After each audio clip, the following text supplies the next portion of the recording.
A disappointing rebuilding year for the Giants in 2021. Is 2022 going to be any brighter for the G-Men in New York? I'm Jake. This is Drew for Sports Around the Bar, and today we're going to be grading their offseason and talking about how much of a step forward they've taken in this offseason for 2022. Giants fans, I'm not going to be nice about it. All right, let's think about it. We keep Daniel Jones, the guy that has a lot of problems keeping the ball. How did I know you were going to start with Daniel Jones? How do you not start with Daniel Jones? It's the most important position on the field. You keep a guy that can't keep the ball in his hands.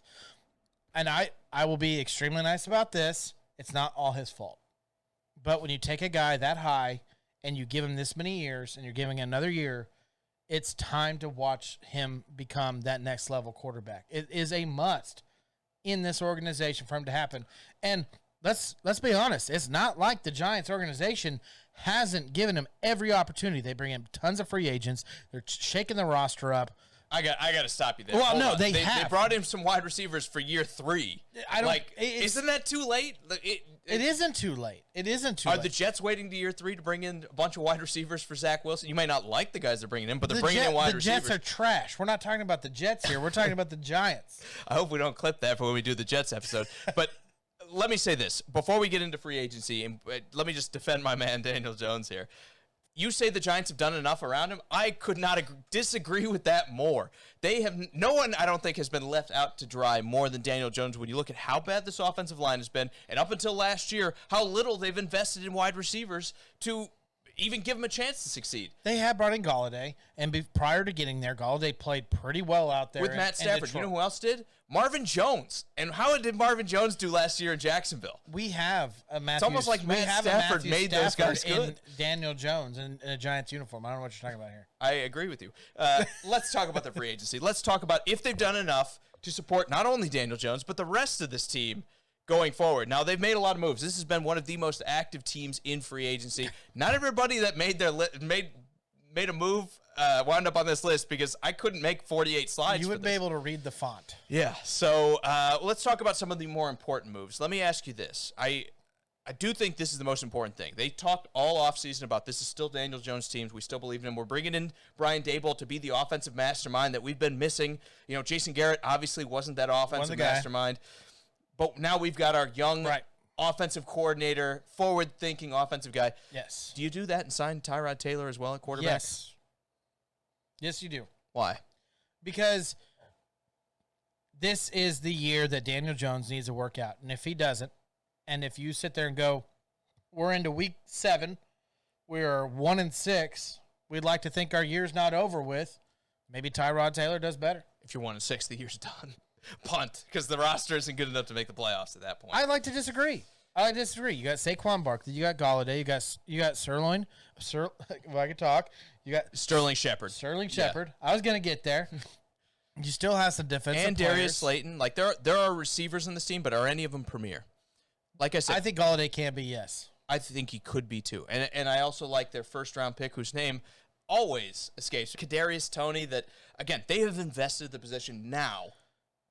Where was this in the first couple of years of Daniel Jones? Because guys develop bad habits when you leave them hanging out to dry, and I think that's exactly where Daniel Jones is, because every play up until this point has been like, Daniel, good luck. Make something happen, man. I think it's only been that way because you've seen injuries happen on the offensive side of the ball. You saw Saquon Barkley go down. You saw Galladay go down. Evan Ingram, now gone, was like literally the only guy that's been out there almost every play. So, yes, they have. Maybe they haven't done enough, but that's what they've changed, right? This is a whole new Giants organization, but the only thing they didn't change was Daniel Jones. So it literally has to be him. So you asked about Tyrod Taylor. Yes, it's okay bringing him in because you expect that year jump, but if it doesn't, this GM, this head coach has to go, my job is on the line, and I need to bring in a decent quarterback, and Tyrod Taylor is one of them. Decent. Okay. I like Tyrod, but I just don't think this makes sense organizationally to bring in a guy that's a quality backup, because all you're doing is introducing self-doubt in a situation where if Tyrod comes in, you're not making the playoffs. Not with this roster. Like, he is one of those guys who's going to float you and get you a couple wins maybe. Yeah, but you're not going to go into the season and say Davis Webb's our backup. Yeah, because the season's over if Daniel Jones goes out anyway. Like, that's all we're building for is, like, if he's the guy. And then if he's not the guy, I need the pick to go get the guy. If you go and Tyrod's going to be the guy who wins you a couple games and takes that pick away from you. If you go to your ownership and go, listen, if Daniel Jones gets hurt, we're done. Year 1, you can do that. You can do that. Year 3, you're right. But year 1, yes, I think 100%. Remember, this is Dave Gettleman's gone. He is gone. Brian Daboll's now in at head coach as well. Like, they've washed their hands of the old organization. So you have that leeway now. You go. Daniel Jones. We weren't drafted. We didn't draft him. Yeah, I know. I get that. And that's where I'm going to go. Why did they not move Then Daniel why not Jones pull the trigger this year? Why not Carson Wentz? Why not? Because the why NFL, not Matt Ryan? Why not somebody else? The NFL draft was that bad that they're probably like, we're just going to hold on to this. So why not go get a veteran? You could have Baker Mayfield tomorrow. And maybe they will. Why is that not still an option? Because we like Daniel Jones. You like Daniel Jones. Apparently the Giants do too. And I say hats off to them. And half of the New York Giants fans. I met him one time and you swear I'm like leader of the fan club now for Daniel Jones. All right, let's talk about everything else, Drew. Yeah. Let's talk about the other guys coming in that are going to help him. Again, like you said, Evan Ingram is gone, but they've kind of taken the discount route to try to replicate some of that production with guys like Ricky Seals-Jones and Jordan Haskins coming in. Couple guys that have been that, like, you're kind of disappointing tight end, but not so bad that I don't see a future where you could be a good player. Maybe they just need some time to develop. Maybe they need the right system. So I don't hate these guys coming in. No, their ceilings and their careers are written for these players. These are not so young of players. You're like, well, they still might be able to make it. These guys have been around. Sure. You literally nailed it on the head where you were like, this is a discount group of tight ends that are going to replace Evan Ingram. The diplomatic way to say it is they're trying to replace Evan Ingram in the aggregate, which means we're trying to bring in a bunch of guys and hope all that adds up to what we had there. Again, that's a nice way to frame it. But they go ahead and they draft a tight end as well. They do. Let's talk about the offensive line, though, because this has been, again, the biggest point of contention for Giants fans. This has been a train wreck since Daniel Jones has gotten here. Now, they spent a big pick on Andrew Thomas, a top 10 pick, to go out there and bring him in. My favorite tackle from that draft. I think they did a good job in year 2 of developing him. Year 1 was a lot rougher, but year 2 was a lot better. They spent another high pick this year we'll talk about in a second when we talk about the draft. But they have spent some money to bring Glowinski in, a solid offensive guard from Indianapolis that has been part of one of the better offensive lines here. Again, he was kind of the guy that struggled until they figured things out in Indianapolis. Are you worried those struggles come back now that he's on an offensive line that, let's face it, is not good in the interior? Yeah, it's going to be a struggle in the interior. I do think they kind of fixed their tackle spot with some young studs, and we'll see what happens out of that. I don't like the Will Hernandez leave in free agent, but I get it. Like, he didn't play up to the expectations of him, so they had to do something with him. And replacing with a veteran that has some success is a highlight of this offseason free agency moves. Sure, and I do like bringing in John Feliciano, again, a guy that couldn't quite win that spot in Buffalo, which, again, you could say, Buffalo didn't have that good of an offensive line. But he's a run-blocking guy that you're going to put in at guard, and hopefully he's going to be a people mover and open things up for Saquon Barkley. Don't hate that play for as cheap as you got him. So they're at least making some moves in the offensive line. Do I think it's fixed? Drew, I'm going to be honest with you. I think center and guard, there's still 2 spots that are going to probably be open this year that you're going to say, man, we really need to get a lot better at those spots. I know they gave the chance to Nick Gates. Last year was not a good start for him. Well, Feliciano right now is put in their center position, so they're going to move him to center and see if that fixes it. We'll find out. Again, it's all projection. Nobody knows who's going to win these spots. I think Nick Gates is going to be the starter at center, but Feliciano, either he's the guard, maybe he's the center. I think you're at least in a position where the best man needs to play in New York. Let's talk about the most glaring hole of this free agency that they allowed to happen to this team, and that's the defensive side of the ball, and that's that secondary. Logan Ryan, Jarrell Peppers, gone. Right. Gone. Who'd they replace? And remember, 2 years ago, no high-profile free agents. But let me say this. They are focusing on the offensive side of the ball. Just like we said in our Eagles video, if you're going to figure things out with your quarterback, you need to try to get as good as you can on the rest of the offensive side of the ball to say that emphatically it's the quarterback that's the problem. When you get shot all the way through your body and you seal up one part of your body and let the other body seep through, you are still going to die. Fix one thing. That is true. But fix one thing before you try to, put put Band-Aids over everything. You're putting like duct tape all over the wings on a plane. I'd rather get duct tape than just leave it an open wound. And I feel like their secondary is going to be an open wound. In that analogy, you're right, but in building a football team, I think you're wrong here. I think it's okay to attack one specific part and say, regardless of what happens, we're going to try to get better on offense, especially year one into a new head coach and a new GM coming in. It's okay to say we want to have a strength and we want to have an identity, and here's what we're going to focus on this year, and we'll focus on the rest of it coming up later. You can't fix everything all at once, especially when you've been a team that has been kind of dragging along the bottom of the division.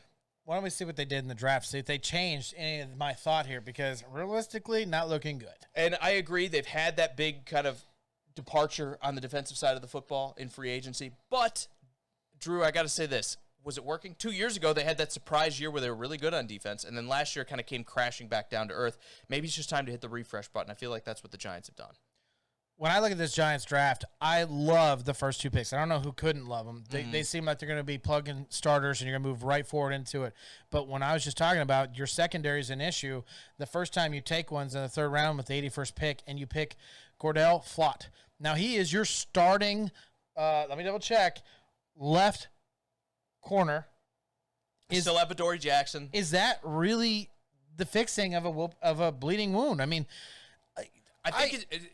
what do you expect? Here's the thing. I think it's okay to throw that guy to the fire this year and say, hey, let's see what we have here. It is. I think every player that comes out of the NFL draft and everyone that's an undrafted free agent, throwing him in the fire is a good thing, maybe outside of a quarterback. Any other position, yeah, throw him out there. See what you got. But they literally spent all this draft and picked up 2 defensive backs while they allowed their defensive secondary literally get depleted in this free agency. Let's also look at a little bit of context. Derek Stingley and Sauce Gardner were gone by the time this pick came up. Could they have changed? I think they wanted Thibodeau the whole way. But potentially, if you were going to go get one of those like high-end, we know he's going to be good, 6'2" cornerbacks. What about the 2 picks before that where you're looking at the second round and the third round a little bit earlier? There could have been safeties and corners that might be able to be on top of that board. Sure. I'm just saying you took care of the offensive line, and then you go off and draft a guard in your third round. Right. Well, you think you took care of the offensive line. John Feliciano is not like the slam dunk, hey, it's all fixed now kind of guy. He couldn't win a starting spot in Buffalo, Drew. Do you know what Buffalo was known for last year? Not being great, not being able to run the football. 2 years ago, on the offensive line, Buffalo had a great offensive line. Yeah. Yeah, and then that's an eternity in the NFL. That is an eternity in the NFL. Well, obviously not when you're Daniel Jones. You can give him as many eternities as you want. He's our all-time starter. Anyway, going to the first 2 picks, I do want to kind of weigh in a little bit. They were slam dunks, and I'm glad the Giants didn't mess it up. Like, they got, in my opinion, what might be the best offensive lineman, and also, in my opinion, what might be the best edge rusher. I don't think he'll be the best from day one when you talk about Kayvon Thibodeau. Compared to guys like Aiden Hutchinson, I think he's not quite as polished in terms of what you're going to see from an immediate starting standpoint, but I think his ceiling is the highest, that 3 years from now, he could be Myles Garrett. Everyone else in this draft, I don't think had that potential, except for maybe your guy down the 6th round. Talk about him, buddy. No, I'm not talking about Darren Beavers. So what I am saying is Kayvon Thibodeau has one of the highest ceilings of any of the edge rushers here. So you might be chasing more success in the future. That, if you notice, there seems to be a theme with this whole Giants offseason. Let's be good 2 or 3 or 4 years from now by setting ourselves up with some good moves and some cheap moves now. Right, where Daniel Jones is not the quarterback. Instead of Jacksonville that says, let's just go out and buy the best team we can right now, because if we buy like all these players, we're going to win a Super Bowl. No, they recognize that this team still needs some building. Right. When Daniel Jones is gone, we'll be good. Got it. Talk to me about this 6th round pick, Darian Beavers. The slander. Tell me all about it, man. If you would have taken him in the late 3rd round, I would have said this is a good pick, because he is like the quintessential 1993 linebacker. He is the smash and grab. I'm stuffing the running back. I am engaging with offensive lineman style linebackers. He is physical. He is good going forward. He is best when he's running downhill with a full head of steam, ready to go club somebody's running back. Is he a good coverage guy, Drew? No. And I think that's why he fell this far, because in today's NFL, that's almost everybody is looking for, is the guy that can drop back and cover a tight end. But in my opinion, the pendulum always swings in the NFL. And right now, everybody's trying to be the Kansas City Chiefs from 2 years ago, where they're so fast and they have so many guys out there catching the ball that you just have too much to keep up with. the pendulum swings backward eventually, where offensive coordinators are going to say, everybody's going real small in the defense.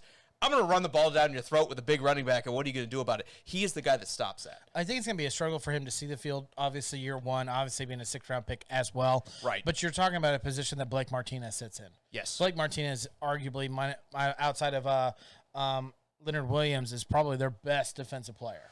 Yeah, I think you're right. And you're so Adoree Jackson, he solid cornerback. Trash. Anyways, moving forward. Trash. Okay, there are so many cornerbacks out there that you can say are trash. Because he was drafted to Tennessee, you're like, no, he's that my is guy. Not true. He was traded from here, or cut. I should say unceremoniously cut, and I'm still saying he's not that bad of a player. Anyway, Giants fans. So my point is, Darian Beavers could be a great. He's going to be one of those guys situational that you're going to say, player. And maybe later on be better. 3 or 4 years from now, you're going to be like, man, he was a 6th-round pick that made it in the NFL. He is the Tom Brady of linebackers. Basically. Anyway, that's Giants a good pick. fans hope so. I'm going to talk about this. They had a lot of picks, and they took a lot of, quote-unquote, their guys. I do want to talk about Wan'Dale Robinson, too, because a lot of these names on this list, you talked about Cordell Flott already. A lot of the names after that aren't really high-profile guys, especially in what I think was a thin draft. But I want to talk about Wan'Dale Robinson. Going at 43, this is a guy that's maybe 5'8", Drew, maybe 175 pounds, doesn't have that high-end physical ability that you say, man, they absolutely killed it when it comes to this draft pick. He's basically going to be relegated to the slot in a short-range, almost Cole Beasley-style role where you're going to throw him the ball 5 or 6 or 7, 8 yards away from the line of scrimmage. You're going to hope that he gets away from somebody. He's not physically gifted. He's not a big guy.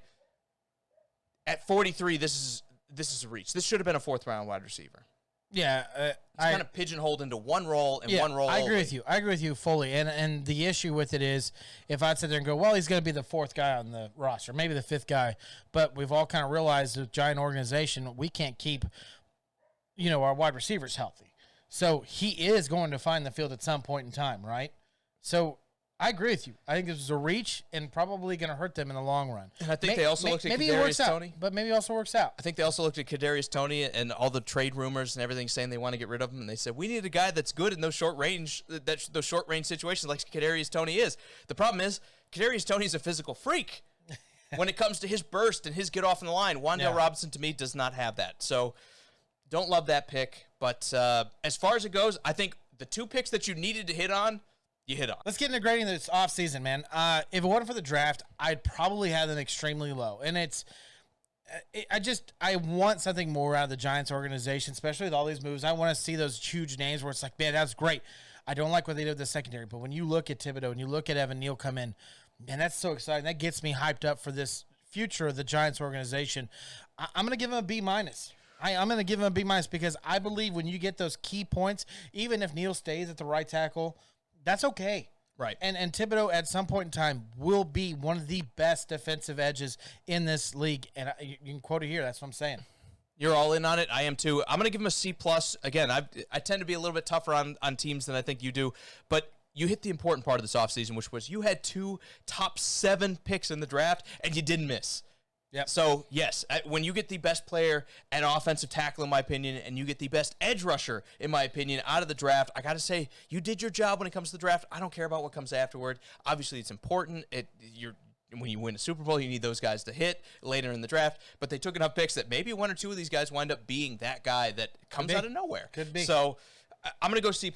Don't necessarily love what they did. I think they've made some strides to fix the offensive line, but I think it's going to take time. And we're going to be in the same spot where we were last year, where I'm going to be saying, Drew, they haven't done enough for Daniel Jones, and I'm going to still be right in that regard. No, but I'm also going to see the point that this many years in, it's time to bring somebody else in if it doesn't go to plan. And I'm going to sit there and tell you that you're wrong, and Daniel Jones should have been replaced this year. What should the Giants look forward to in 2022? What gives you some optimism for the season going forward? That they let the old regime go, and it's a new regime in the New York Giants organization. And I think the positivity here is growing through the mistakes that they made. You've known what was wrong. You look at this draft, you look at the offseason moves, it's a lot. You are literally going to a team that says, we're going to change how the NFL and NFL fans view us. The Giants could be back in a couple of years. I will say this, and this might be a little bit longer of a point. You have set yourself up in a unique position with Daniel Jones that if he is good this year, and if the offensive line starts to figure things out, and if the receivers all seem to pan out, you have set yourself up in a position to where you might be able to get a discount long-term quarterback contract, which is something you don't see in the NFL. Usually guys come up on contract, and it's the $40 million, but with where Daniel Jones has been, if he has a semi-successful season, you have the potential to offer him a Blake Bortles sort of bridge 3, 4, 5-year deal where he might be making $15 million a year, and all of a sudden you can set your franchise go forward if he winds up being a quality starter at that level and at that price. So I will say for 2022, I want to see the offense take a stride forward. We know the defense is losing some talent. They're kind of purging. They're resetting everything. I don't care if they're the worst in the league. What I do care about is that this offense had better be higher than 27th at the end of the day with what not only what they've invested, but with all of the emphasis being on getting that unit back to closer to better, or at least closer to average.